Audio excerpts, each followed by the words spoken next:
Jack, we're thrilled that you can be on the program. We really appreciate it. And we couldn't think of a better person to sort of sound off on this current moment, because it's really fascinating to watch the differences between these two men. And it's amazing to see the meltdown when Donald Trump goes into a Chick-fil-A. I presume you've seen that news. What do you make of it? Man, don't forget, Benny, I was the one that said Donald Trump is the first black president. And they went crazy.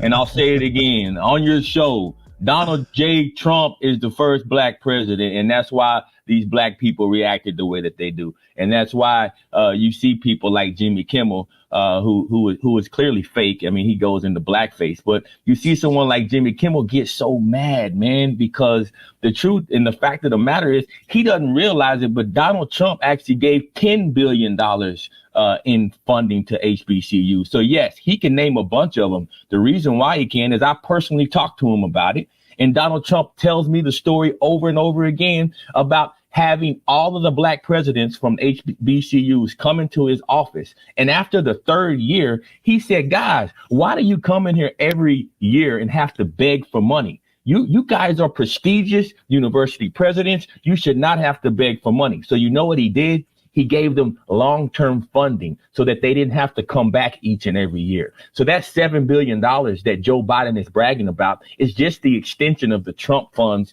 that he already allocated to HBCUs. You see, no one will tell you that because they don't know and the left doesn't want you to hear it. That's the reason why I serve for President Donald J. Trump. And that's the reason I call him the first black president, because he actually passes policies that can uplift black people. He wants black people to have green in their pocket. He wants black men to be back in their homes. He doesn't want a black America that depends on the government and subsidies for everything. He wants people to actually work. And I'll tell you another thing, Benny, you go into one of his hotels or one of his businesses, it's full of black people working from the managers on down. And you ask them, because I have and I do, you ask them how they feel about Donald Trump, and you hear stories of him paying for weddings and helping to bury people who have passed away. You hear about the genuine man of who he is, which is why I will continue to claim that Donald Trump is the first black president. I mean, it's a really powerful statement there. Obviously, you worked with Donald Trump and you worked very closely with him. Before we move from this topic to a president that says you're not black for saying that, I'd like to ask, like, what was your experience like working with Donald Trump? He must have really cared about you because he appointed you to this prestigious board. You served on that board, but you probably have some behind the scenes understanding that maybe we don't.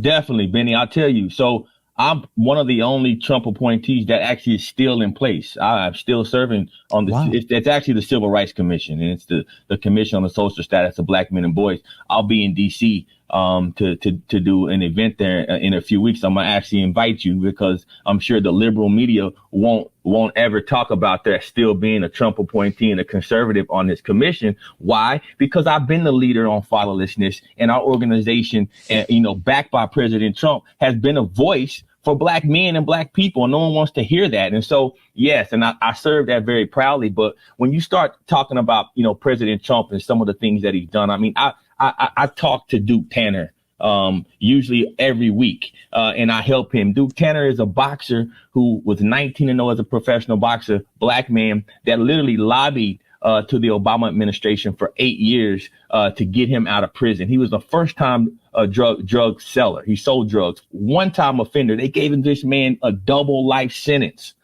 for selling drugs one time.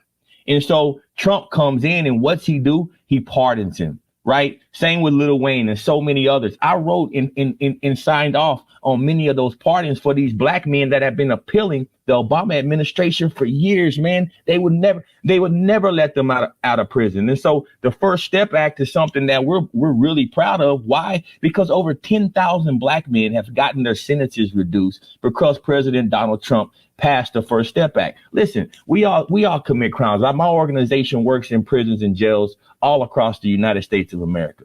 And if you don't go in and actually rehabilitate people and you just want to lock them up and throw away the key, that's old school, man. Let's get these dads back in the houses. Remember, Benny, we got 18.6 million fatherless kids in America, the most fatherless nation in the world. That's why you see these young black kids in the streets shooting and killing each other.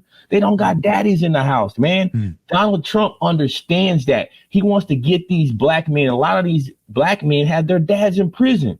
That's not doing them America any good. The making America great again is getting dads, specifically black dads, back in the house. That's how we make America great again. And Donald Trump understands that, man. And I have these conversations with him, Benny. I think about one conversation I had about 5 years ago with Donald Trump. I was at his golf course, sitting across from him. He's, giving me shirts and ordering me food, just treating me like family. Actually, the picture you're showing right now, that day, I told Donald Trump I had just got back from Baltimore, man, where I did a youth camp. I brought a bunch of black kids in, man, helping these kids and just trying to motivate them, man. A lot of fatherless kids. And it looked like I was in Haiti or a third world country. Everything was boarded up. Trash was everywhere. It was rats running around. This is in Baltimore, Maryland.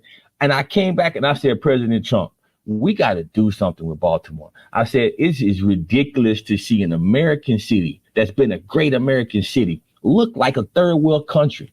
The next day, he comes out and makes that statement about Baltimore and says we need to clean this city up, about the rats and the roaches. And the reason he did that is because I told him about it.